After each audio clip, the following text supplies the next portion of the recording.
और प्रशासन के बगैर एक चोरी नहीं हो सकती, ये मैं दावे के साथ कह सकती हूँ। एक चोरी भी बिना प्रशासन के नहीं हो सकती। उनमें इन लोगों की गलती नहीं है, वो प्रशासन की गलती से होती है। यहाँ निर्दोष लोगों को परेशान किया गया है पुलिस के द्वारा।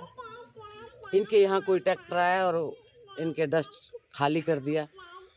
अब इन लोगों को तो मालूम भी नहीं है कि भाई वो कौन था, किसने डस्ट खाली की, और यहाँ आके इनके यहाँ बहुत तोड़फोड़ की और नाजायज़ लोगों को बहुत परेशान किया और पैर में चोट लगी है। और बहुत शरीफ लोग हैं ये, इनको नहीं मालूम है कि भाई ये हुआ क्या है। पुलिस भी तो सिविल में थी और बहू बेटी अंदर, एक बच्ची एक्सपायर हो गई थी यहाँ पे और डिलीवरी हुई थी, वो लेडी भी अंदर। आप देखिए, प्रशासन को इस तरह की काम नहीं करने चाहिए। जहाँ पे एक बहू बेटी, आप ये देखिए कि हमारी बहू बेटियों को मेवात में आप अंदर कमरे में किस तरह जा रहे हैं। वो कह रहे कि मैं जच्चा हूँ।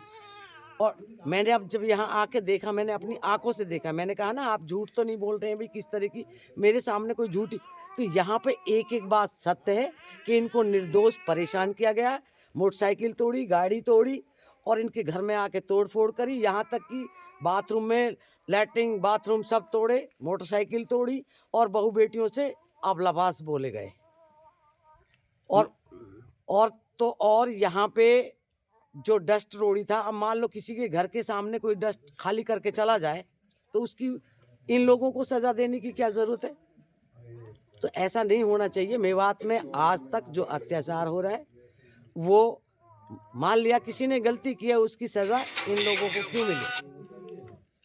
मैडम, इस मामले में पुलिस ने एक एफआईआर दर्ज की है, 14 लोग खिलाफ केस दर्ज किया है, बाई नेम है और अज्ञात लोगों को। देखिए, यदि पुलिस पे किसी ने अत्याचार किया है तो वो गलत है। यदि पुलिस के साथ मुठभेड़ की है तो वो भी गलत है। प्रशासन पे हाथ नहीं उठाना चाहिए। मैं नहीं मानती कि हम कोई अपने हाथ में ले ले किसी को।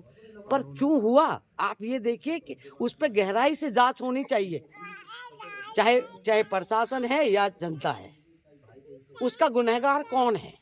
हमें नहीं है कि यदि पुलिस पे हाथ उठाएगा तो उसको वो गुनहगार है, ठीक है, मान लिया मैंने, वो गुनहगार है। बाकी जिस हालात में, जिस स्थिति में मेवात में जितने ये कांड हो रहे हैं, वो बिना प्रशासन के कभी नहीं हो सकते। मैडम, अभी आश्वासन क्या दिया है आपने, कहा किस तरह से जाओ, किस तरह से मदद करोगे इनकी आप फिलहाल? देखिए, हम तो लड़ाई लड़ेंगे। हम तो ना लीडर हैं, ना मंत्री हैं, हम समाज सेवी हैं। देखिए, मेरी तो एक तो पहले अपील है, प्रशासन से भी अपील है कि किसी बहन बेटियों को इस तरह से बेइज्जत ना किया जाए, उनके घरों में ना घुसा जाए। ये मेरी प्रशासन से अपील है।